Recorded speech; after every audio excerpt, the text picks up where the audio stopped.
Baik, selamat pagi. Perkenalkan, nama saya Trini Maria Venetaur. Saya dari kelas A, NPM 21810000430011. Di sini saya akan berkomentar tentang kelebihan dan kelemahan demokrasi Pancasila.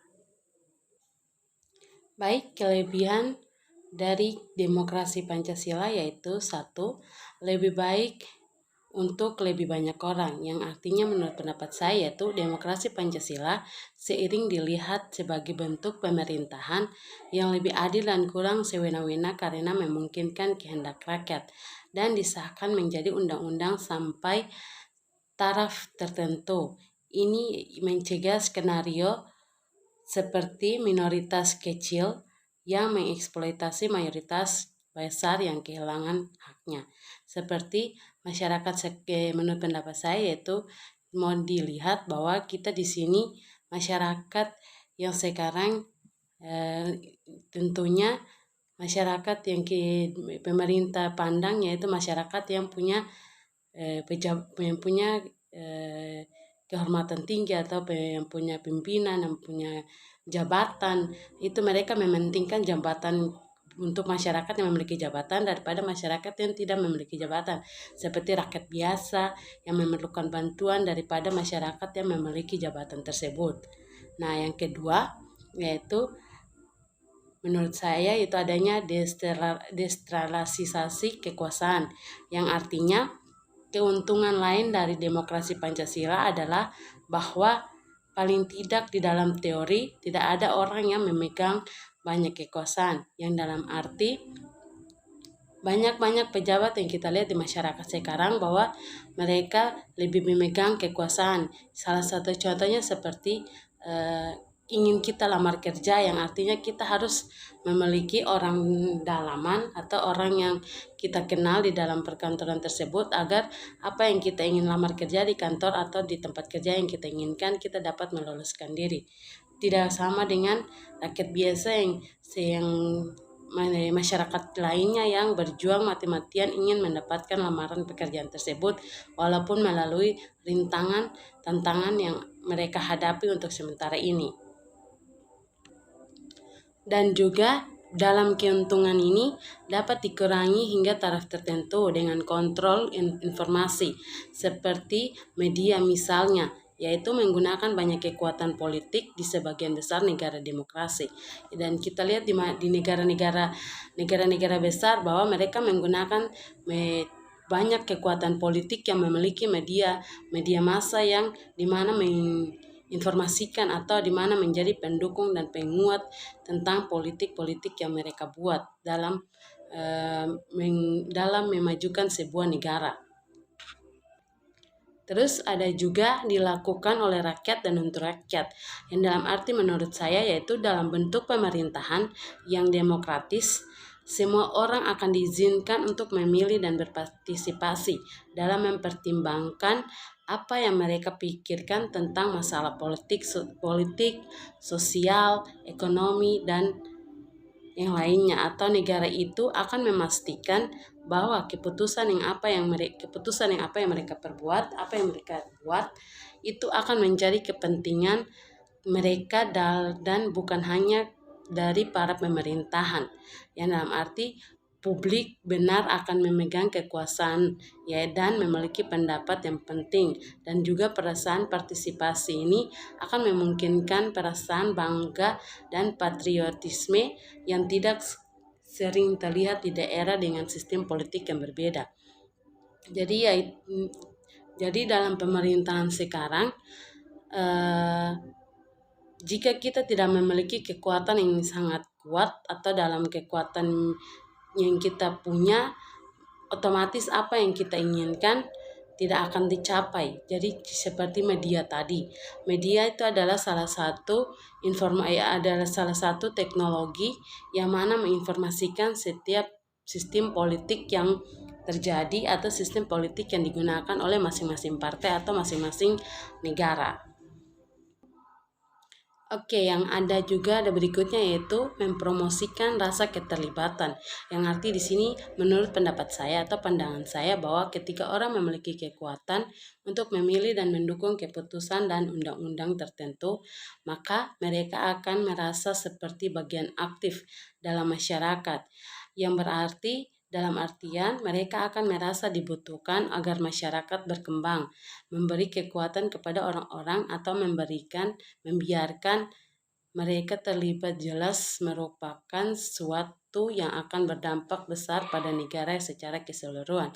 Jadi seperti contoh yang kita lihat, seperti contoh yang saya ambil bahwa ketika salah satu calon atau salah satu calon DPR atau salah satu calon politik partai yang ingin mereka partainya mereka maju, otomatis mereka melakukan sesuatu yang dibanggakan dan dinilai oleh masyarakat bahwa mereka tuh sangat memperdulikan masyarakat tertentu atau masyarakat yang sangat membutuhkan bantuan mereka supaya agar masyarakat mereka berkembang. Contohnya seperti dalam belajar. Anak-anak yang kita lihat bahwa anak-anak sekarang, dunia yang disebut dengan dunia milenial, yang otomatis anak-anak sekarang yang kita lihat mulai dari umur SD yang umur 4 atau 5 tahun aja sudah memegang HP. Yang sekarang ini yang mereka atau yang sekarang ini kita lihat bahwa mereka tuh lebih mengenal lebih canggih dalam hal teknologi dibandingkan dengan orang tua zaman dulu yang dulu belum mengenal teknologi. Dan juga adanya tidak menempatkan kekuasaan ke dalam satu individu, yang dalam arti menurut pandangan saya yang bahwa kita lihat bahwa dalam demokrasi saat ini kekuasaan yang tersebar dan tidak ada individu yang memegang semua kekuasaan, bahkan sebagian besar membantu mencegah eksploitasi terhadap orang-orang dan korupsi, yang otomatis para politisi atau para demokrasi mereka tidak sembarang memberikan kekuasaan kepada orang yang ingin memanfaatkan kekuasaannya mereka agar menindas rakyat yang sangat-sangat membutuhkan bantuan yang seharusnya mereka berikan kepada rakyat. Nah, itu kelebihan tentang demokrasi Pancasila menurut saya. Oke, baik, di sini saya akan memberikan pendapat saya tentang kelemahan demokrasi Pancasila, yaitu adanya berisiko kurangnya pengetahuan di antara orang-orang. Yang dimaksud di sini adalah menurut saya itu karena fakta bahwa orang-orang memiliki kekuatan untuk memilih pejabat ke kantor atau mereka akan sering tidak diberitahu tentang isu-isu politik yang dengan cara yang seharusnya. Yang dalam arti bahwa banyak dari mereka dengan memiliki kekuatan voting tidak sepengetahuan isu-isu yang relevan seperti yang perlu dibutuhkan atau tidak selalu ideal karena masa umum tanpa pemahaman masalah masyarakat akan membuat pilihan yang salah atau salah memilih pilihan yang mereka pilih selama ini. Dan arti contohnya menurut saya atau contoh yang saya bisa berikan itu seperti kita memilih 3 anggota pejabat, tetapi kita sudah memilih salah satunya yang kita percayakan menjadi seorang pejabat desa atau pejabat sebuah kantor, yang dimana pejabat itu yang awalnya kita percayakan bahwa ia akan memimpin atau memberikan terbaik seperti apa yang kita harapkan, tetapi pada kenyataannya dalam kenyataannya pejabat tidak melakukan sesuai apa yang ia berikan atau apa yang ia nyatakan sesuai visi dan misi kerjanya. Itu akan menimbulkan isu-isu bagi saingan atau pihak yang satunya untuk dapat menjatuhkan pejabat atau pejabat yang kita telah pilih dahulu. Jadi itu akan menimbulkan kesempatan bagi pihak lain untuk menjatuhkan pejabat atau kepala pimpinan yang seharusnya diharapkan warga untuk memimpin atau diharapkan oleh karyawan untuk memimpinkan atau membangunkan sebuah kerukunan atau kemasyarakatan, sebuah kerukunan yang dalam hal itu makanya masyarakat tidak berpikir bahwa mereka memilih orang yang tepat untuk memimpin mereka dalam melakukan hal apapun. Nah, adapun juga hal-hal yang lain yang mereka anggap dia dapat membantu kesulitan-kesulitan mereka. Tetapi dalam hal yang terjadi yang tidak seperti yang kita inginkan, bahwa mereka mengatakan bahwa kita salah memilih orang yang seharusnya kita tidak pilih, yang kita percayakan untuk membawa kita menuju arah yang benar atau menuju arah yang kita inginkan. Oke, baik, itu kelemahan Pancasila demokrasi menurut saya yang pertama. Terus ada yang kedua, yaitu mungkin mengalami kecurangan pemilu, atau dalam hal ini menurut saya yaitu demokrasi akan menghadapi kesulitan berfungsi secara efisien, terutama ketika ada yang lebih besar untuk diurus, atau pemilihan dan perhitungan suara akan menjadi tugas yang tampaknya mustahil, yang mengarah ke beberapa bentuk korupsi seperti penipuan pemilu atau penipuan pemilih seperti ciri-ciri demokrasi orde rakyat. Nah, dalam arti di sini bahwa kita lihat dunia sekarang sedang memanas dengan pemilihan partai politik atau pemilihan pemilu atau pemilihan pemimpin gubernur, pemilihan bupati, pemilihan gubernur, atau pemilihan DPR atau pemilihan presiden. Itu banyaknya ada juga satu sisi yang positif, satu sisi yang baik, atau satu sisi yang tidak baik. Seperti baiknya pemilunya diadakan secara tertutup atau terbuka, yang secara diam, yang dimana masyarakat akan memilih pemimpinnya mereka sesuai apa yang visi dan misi yang dicalonkan oleh para calon tersebut. Dan yang tidak baiknya adanya juga nanti kecurangan antara pihak yang satu dengan pihak yang lain, yang dimana akan membuat suara yang disuarakan oleh rakyat atau suara yang dipilih oleh rakyat untuk si calon pemilu tersebut atau si calon pemimpin tersebut. Nah, berikutnya yaitu mungkin sulit menghindari kekurangan. Yang dimaksud di sini menurut saya yaitu seperti setiap sistem politik tidak datang tanpa cacat, yang berarti bahwa demokrasi bukanlah sistem yang sempurna, terutama bahwa ada orang-orang yang berbeda memiliki pandangan yang berbeda atau membuat masalah menjadi rumit. Dan juga karena posisi pemerintahan didasarkan pada jangka pendek, maka sistem politik mungkin juga akan terfokus jangka pendek dan tidak akan bekerja untuk pertumbuhan masyarakat jangka panjang. Yang dalam artinya di sini menurut pandangan saya bahwa mungkin sulit menghindari kekurangan, yang bahwa kita lihat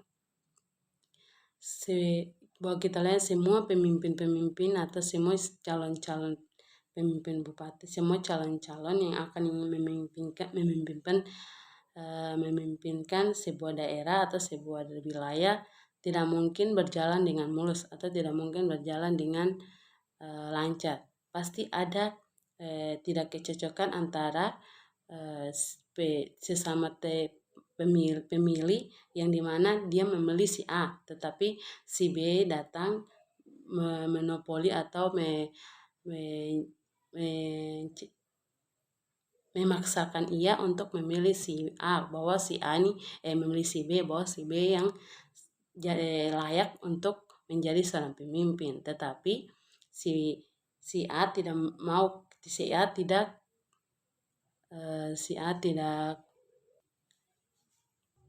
bahwa si A tidak terpengaruh dengan apa yang dikatakan oleh si B. Otomatis di situ adanya timbul si B akan berusaha bagaimanapun caranya bahwa si A nanti harus memilih apa yang si B inginkan. Nah, disitulah akan menimbulkan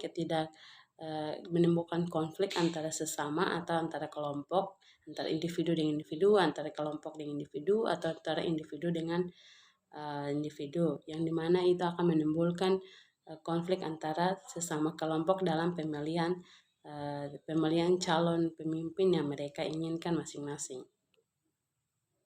Nah, kelemahan demokrasi Pancasila menurut saya adanya juga disiplin waktu, yang dalam arti menurut pandangan saya bahwa dalam berorganisasi dengan rapat dewan terbuka yang dijalankan oleh demokrasi langsung, yang berarti masalah yang menarik muncul akan menarik sebuah masalah atau munculnya sebuah masalah, yaitu bahwa orang-orang yang memiliki waktu luang paling dapat mempengaruhi organisasi yang paling, atau karena alasan sederhana bahwa mereka dapat muncul ke lebih banyak pertemuan dan berpartisipasi lebih banyak, atau orang yang bertanggung jawab lain atau di sisi lain tidak bisa. Yang artinya jika seorang pemimpin mau menjadi pemimpin yang dihormati, dia harus mendisiplinkan waktunya dalam berbagai hal, atau dalam yang artinya bahwa dia harus hadir dalam pertemuan rapat yang telah ditentukan oleh sekretaris yang ia percayakan, bahwa ada rapat di tempat ini, bahwa ada rapat di tempat satunya, atau rapatnya di tempat yang satunya lagi. Oke, yang berikutnya juga adanya cacat aturan, atau dalam pandangan saya bahwa bahkan ketika setiap orang memiliki tujuan yang baik, mayoritas yang kurang informasi dapat membuat keputusan yang buruk yang melukai semua orang. Nah, di sini akan menjadi sebuah masalah khusus setiap kali ada kebijakan yang memperlakukan yang memiliki implikasi halus atau rumit. Oleh karena itu, mayoritas menurut definisi bukanlah kelompok, tetapi yang berpendidikan paling tinggi. Otomatis pendidikan masang menjadi faktor pembatas dan efektivitas demokrasi. Nah, di sini yang kita lihat bahwa banyak orang-orang yang berpandangan bahwa orang-orang yang berpendidikanlah yang harus menjadi seorang pemimpin, atau menjadi seorang yang bisa betul-betul menjadi pimpinan yang mereka inginkan atau mereka impikan selama ini. Tetapi yang kita lihat bahwa ada juga orang-orang yang tidak berpendidikan tetapi memiliki kekuatan atau memiliki keberhasilannya sendiri, yang dimana di situ di antara kedua ini akan memiliki cacat aturan yang dimana di sini mayoritas tidak di sini mayoritasnya bukannya bukan kelompok yang berpendidikan yang paling tinggi, tetapi ada juga kelompok yang tidak berpendidikan tetapi memiliki kecerdasan atau kepintaran melebihi orang yang sangat berpendidikan atau orang yang berpendidikan tinggi. Jadi pendidikan bukanlah batasan buat orang-orang yang tidak berpendidikan ingin agar maju, tetapi jika seseorang ingin maju atau berhasil, itu menggunakan kecerdasan atau kepintaran yang mereka miliki agar ke depannya mereka dapat berguna atau dapat menjadi seorang pemimpin yang diharapkan atau yang diimpikan oleh semua warga atau semua masyarakat. Oke, baik, itulah pendapat atau pemahaman pemahaman dan komentar saya tentang kelebihan dan kelemahan demokrasi Pancasila. Bila ada kata atau pendapat saya yang kurang berkenan, saya mohon maaf. Terima kasih.